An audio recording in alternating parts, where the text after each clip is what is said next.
Hello everyone, here's what's coming up tonight on News Center Now. Violent protests erupted in Charlottesville over the weekend. We're actually speaking to a Mainer who is part of the alt-right movement who was in Charlottesville. Plus, we're actually getting a look at the history behind all of this with a state historian. And the South Portland Little League team is in-house to answer your questions. Big happenings. This is News Center Now.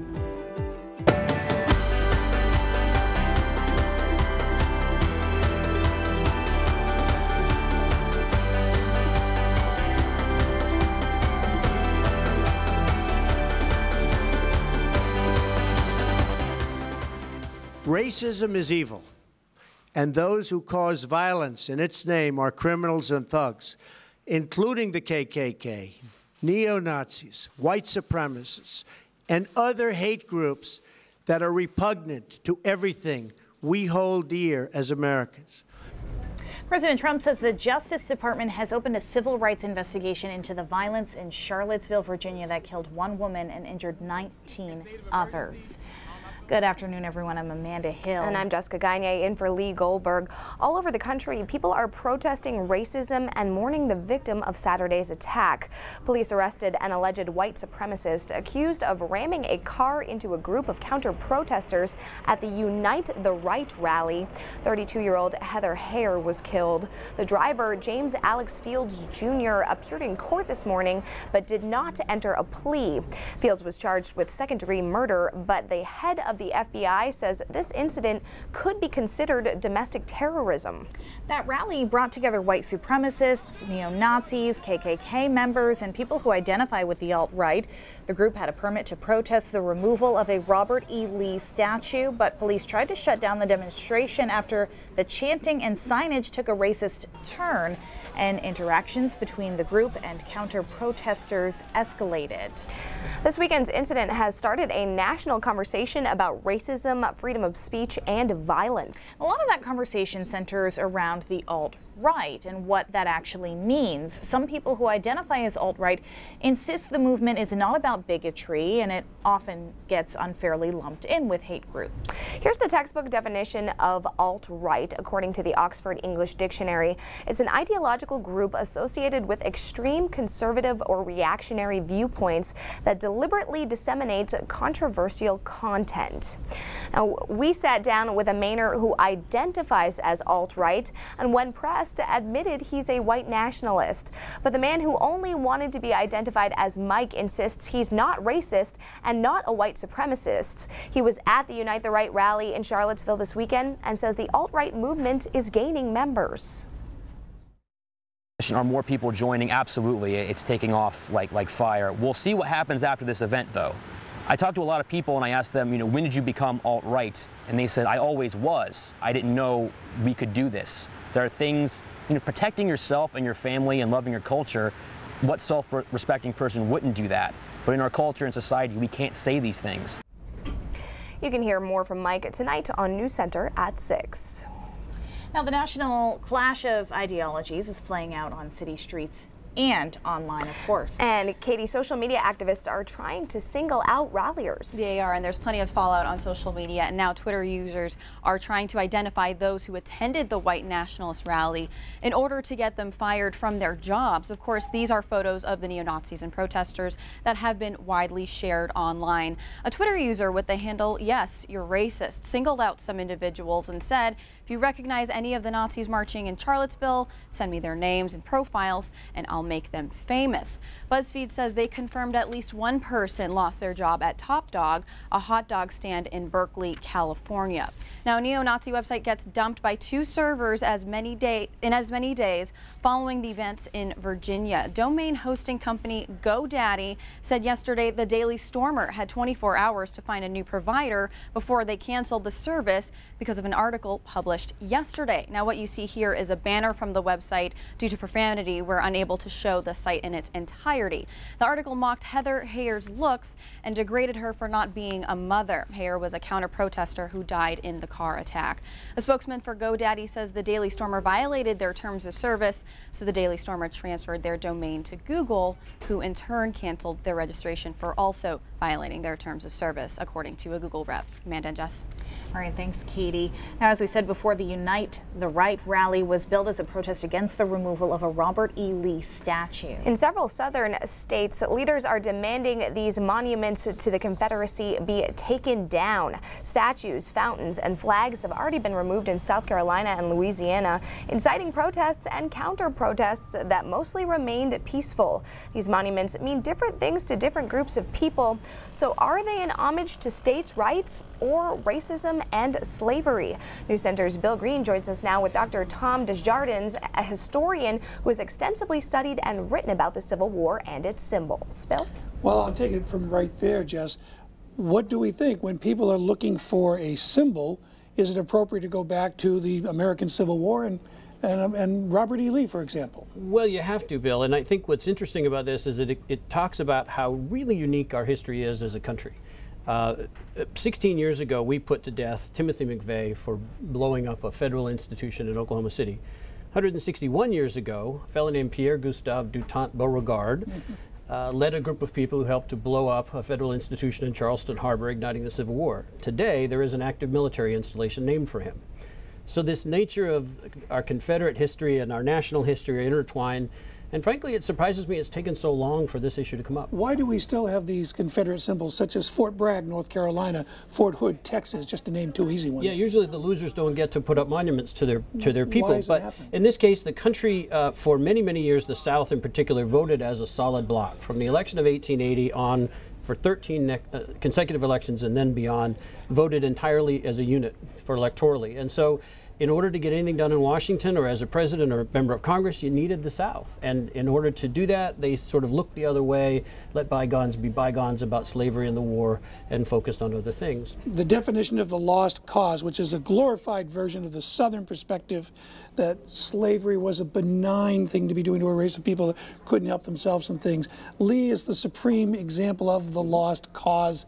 Therefore, you think appropriate, perhaps, that he'd be moved outside of town or something. It is, and I think it's a local decision, but when you start seeing deep southern towns like New Orleans and Richmond and other towns like that really have a serious discussion about this and act on it, you know that there's a bigger national conversation taking place. So it's an interesting thing to look back into our history and see what these symbols, what meant. Oh, we got to ask about the Confederate flag. Tell us the difference between the Confederate flag and the stars and bars. Now, with this white field, right, that being part of the flag, this is the flag of the Confederate States. Well, the flag of the Confederate States is actually totally different, with a circle of stars and 3 bars called the Stars and Bars. This was a military flag. Right. It was used in battle. They thought it looked too much like they were surrendering, so they cut out the white part and left just this. But this symbol, or the rectangular one you see used at these rallies, was never an official symbol of the Confederate States of America, but it was used heavily by the soldiers in the armies. Interesting that we grab onto the battle flag now to have this. I think I'm out of time, and so with that discussion, I will throw it back to Amanda. Incredibly interesting. Thanks, guys. A developing story out of France tonight. National police say 1 girl is dead, at least 5 people injured when a car plowed into a pizza restaurant just outside of Paris. Details are limited right now, but we will be following this story on air and online, and we'll have more tonight on Nightly News with Lester Holt. Plan on some major delays if you're in the Casco area tonight. Police are investigating a serious crash on Route 121 involving 3 vehicles, a police cruiser and a tractor trailer along with a car. 3 people are hurt. Route 121 is closed from Poland Springs Road to Quaker Ridge Road. If you come home from work just feeling totally wiped out and stressed, you certainly are not alone. According to a new study from the Rand Corporation, 1 in 4 people say they do not have enough time to do their job, and half end up working during their free time. Other major stressors include an unpredictable work schedule and facing hazardous conditions on the job. But it's not all bad news. More than half of employees say their boss is supportive and they have very good friends at work. So we want to hear from you now. What is the most stressful part about your job? Join the conversation on our Facebook Live feeds. You can get a behind-the-scenes look and talk to Jess and me directly by commenting on our Facebook pages. Meanwhile, we are going to take a quick break. When we come back, we take you under the sea via virtual reality. A public library in Maine is going high-tech. South Portland Little League team is here. These guys will answer your questions about their trip to the New England Regional Tournament in Bristol, Connecticut when we come back. Yes, Opo! Yeah! Welcome back to News Center Now. I have some special guests here with me on the weather deck. The members of the South Portland American Little League team. The players just returned from Bristol, Connecticut, where they represented Maine in the Little League World Series New England Regional Tournament. They made it all the way to the championship before being eliminated, and that's the farthest a Maine team has gone since 2005. So I'm going to speak to these guys, and I'm very excited. First, we're going to talk to Nolan Hobbs. Now, Nolan, I know you're a pitcher and a first baseman. This must have been an amazing experience. I want to know what your favorite part was. My favorite part was probably hanging out with all the kids from the different states, because you don't normally get to see them and trade pins with them. That's awesome. And was it cool to be away from your parents for a little bit, just in the dorms hanging out? Yeah, we had a lot of fun times with our friends. We would play card games and stuff, and it was really fun. Now, did you know how many people were cheering for you back home, or were you just focused on playing the game? Well, I was focused on playing the game, but after I heard about how much people went to Easy Day and how much people were rooting us on, and it was cool. It was really cool. That is awesome. All right, thank you, Nolan. I am going to move on to Richie Gilboy. Now, Richie, there's a video of you introducing yourself at one of the games that went viral. Sports Illustrated picked it up, and last I checked, it had about 90,000 views, which is pretty crazy. So we're going to roll that video right now. Take a look at this. Hi, I'm Richard Gilboy. Back home they call me Ricardo, and I take Big Daddy hacks. Back home they call you Ricardo. Do they really call you Ricardo? Yeah. That's awesome. So how did it feel to be picked up by Sports Illustrated and see that video go viral? It's crazy. I never would have thought at the beginning of regionals that I'm going to be viral on Instagram and all that. And what's cool is you lived up to the name of Big Daddy Hacks. You hit a home run in the second inning of the game. I mean, how did that feel to hit a home run on such a big stage? It felt great. I mean, a lot of other people were just cheering for us, and it's awesome. And I heard you got 3,000 more Instagram followers because of this, so pretty cool, right? Yeah. That's awesome. All right, lastly, we're going to move on to Andrew Heffernan. He is a pitcher, and you got a pretty cool surprise, too. I saw a tweet from a Sea Dogs player that said, you have to watch out for this kid because we're going to see him in the majors. So how cool was that to get a shout-out from somebody in the Red Sox organization? It was definitely really cool. I would have never expected that. It's cool how people are noticing that I'm a good player, and it's really awesome. That's cool. But for now, you're playing with these guys, and how exciting is that? Do you hope to keep playing with them for years to come? Oh yeah, this is a great group of people. I couldn't have asked to play with a better team. They're an awesome group of guys. And I see we got your coaches back here too. That's pretty. They must have been really supportive through this whole thing. So how are they as guys? Are they really cool coaches? Oh yeah, they are. That's awesome. Thank you so much to the South Portland team for coming in, for sharing in your triumph with us. We loved having you here, and I'm sure we'll see some big things from you guys in years to come. So woo! Go South! Amanda, I'll send it back to you. Put him on the spot a little bit there, asking him how his coaches of course, are. There's only one right answer to that. Yeah, it was fun to watch. I always said that group is relatively uniform. I love watching Little League because you see the different sizes. Yeah. One kid is like what I was when I was a kid, like 4'5", and somebody's 6'3", right. and you got all sizes at that age. Right. No sneakily 21-year-old hanging out in the back. That kid has a beard. I was at a hockey tournament this weekend, and they were all watching the TV, watching the World Series. Yeah, not their fun kids. To watch. Yeah. All right. Hey, we're going to take a quick break. If you are a reader, you know how easy it is to get lost in a book. But this public library is offering deeper 3D levels. It's just a whoa. And you often see people sort of lean back just a little bit.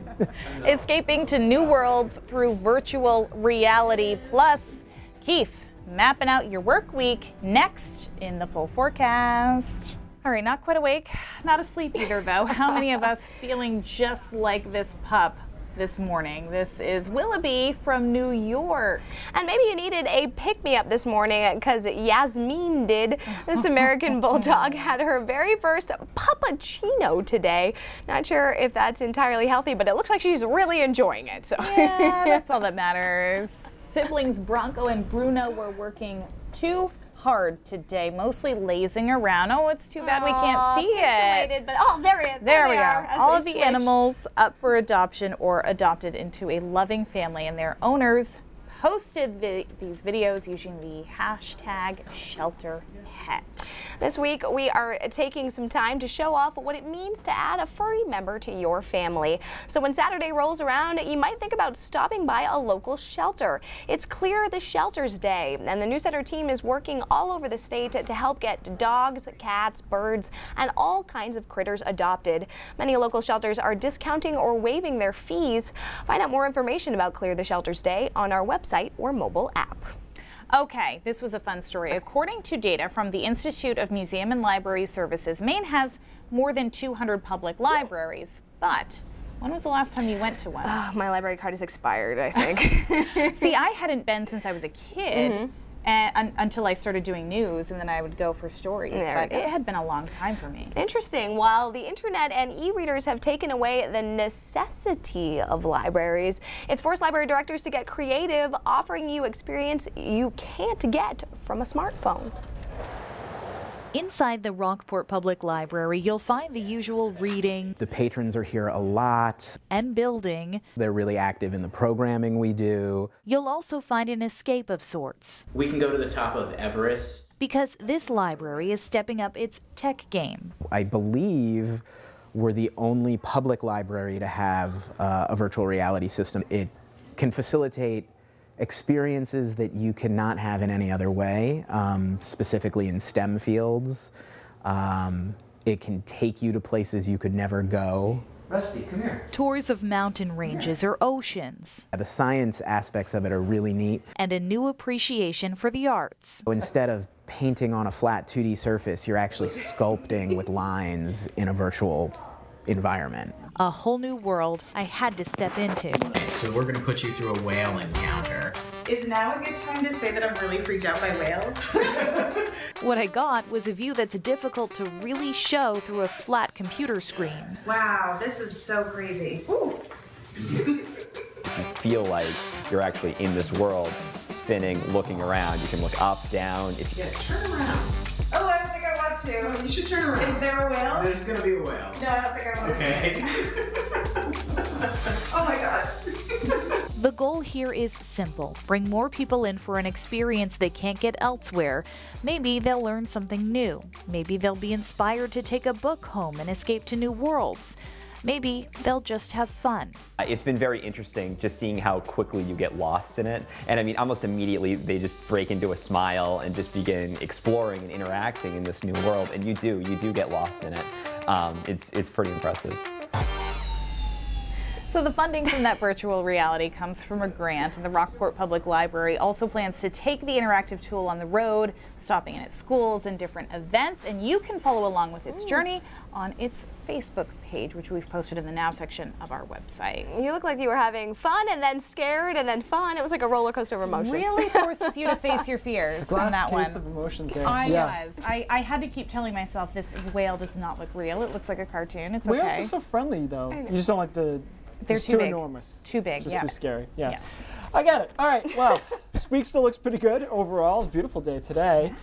And we're going to see another couple nice days. Some thunderstorms coming in tomorrow. 81 a high today in Portland, 83 in Bangor. Overperformed just a tiny bit here, inland particularly, but seasonal temperatures to just a little bit above average. Satellite picture right now, if anything, is overplaying the cloud cover because I've switched to infrared night satellite and it's not quite night, so it gets a little bit hot when that happens. Gives you an idea that we have a couple of high thin clouds around, and some of the coastline today did have some of that cloudiness, but it really wasn't too much of a detriment in the day. It let the sun shine through just in a filtered capacity. Now tomorrow will be a little bit more unstable. We start with a good deal of sunshine, but with thunderstorms start popping up in the afternoon. Some of those could be strong to severe. And then by Wednesday, we get this front off to our south and east, and a big ridge of high pressure builds in for Wednesday and Thursday. You know, it looked last week like this was going to be a really nice week, and I think that still stands.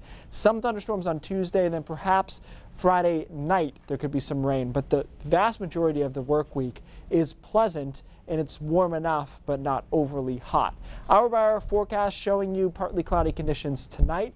Now tomorrow morning, again, we've got some broken clouds, but I think the first half of the day isn't so bad. It's not till the afternoon that we start to get some thunderstorms, and it's been the trend this summer and probably will continue that most of the strong thunderstorms will be away from the coastline, but some of these could get kind of nasty towards Millinocket and even even down 25 here as you head towards Cornish, and then dying out along the coastline. And then Wednesday we clear out on a north and northwest wind, and it's a beautiful day on Wednesday. Temperatures upper 70s to right around 80 degrees and low humidity. By the way, it will get pretty humid tomorrow and tomorrow afternoon with dew points into the mid and upper 60s.